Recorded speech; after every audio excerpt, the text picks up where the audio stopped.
All right, here we go. We are going to look at Unit 4, Example 8, Birthday Gifts. Oh, in a book titled Birthday Gifts, Breyer and Rogers found that 71% of married men will get flowers or buy jewelry for their wives on their birthdays. Smart guys. 26% of married men will buy both of these items, and 58% of married men will buy jewelry. Okay, so this is a perfect example of where a Venn diagram would work beautifully. How can you tell, Miss Griggs? Well, we've got flowers here. And we've got jewelry, and we have a situation where both can be purchased. So this is a perfect setup for a Venn diagram. So I am going to make a Venn diagram here for you. Yeah, not very attractive, but it's fine. It's cool.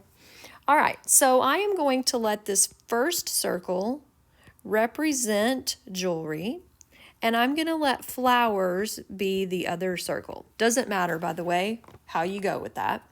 All right, now I'm going to start to piece the Venn diagram together so that I can answer these questions down here about this situation. Okay, so I'm told that 71% of married men will get flowers or buy jewelry. Okay, so that means that 0.71 are going to be or. Remember what or means in terms of using our Venn diagram. It means one or the other or both. So three numbers add up to give me that 0.71. I just have to figure out what those three numbers are in case I need them for solving the problem.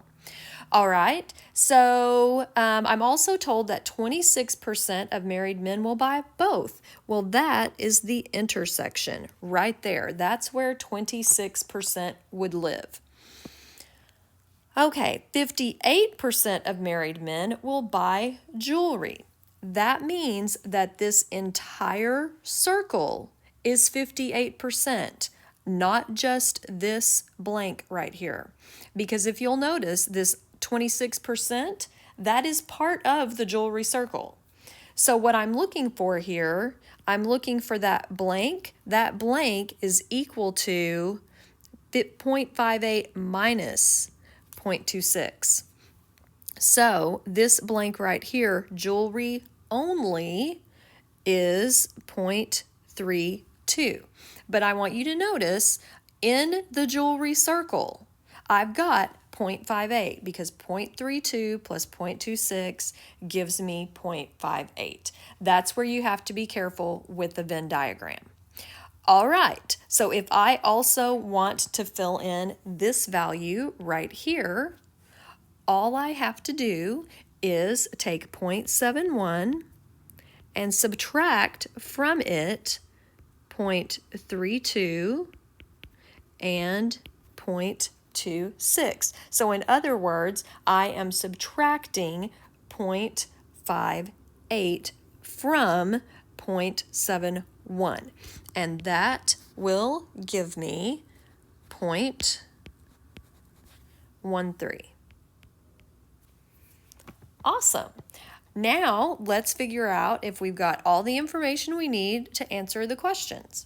What percent of men will buy flowers? Well, the percentage of men who will buy flowers consists of the entire circle for flowers. That's 0.26, this right here, plus 0.13. So that's going to be 0.39. Excellent. All right, the next one, what percent of men will buy only flowers? Well, only flowers means they're not also going to overlap with jewelry, so that's going to be 0.13. Part C, what percent of men will buy neither flowers or jewelry? Okay, remember I talked to you in the Venn diagram video about the idea that these three things plus neither equals 1. So if I subtract 0.71 from 1, I end up with my answer. And this would be the probability of neither one. I didn't write that in context. My bad. All right. So that is what that would look like. Magical. I knew you'd love it.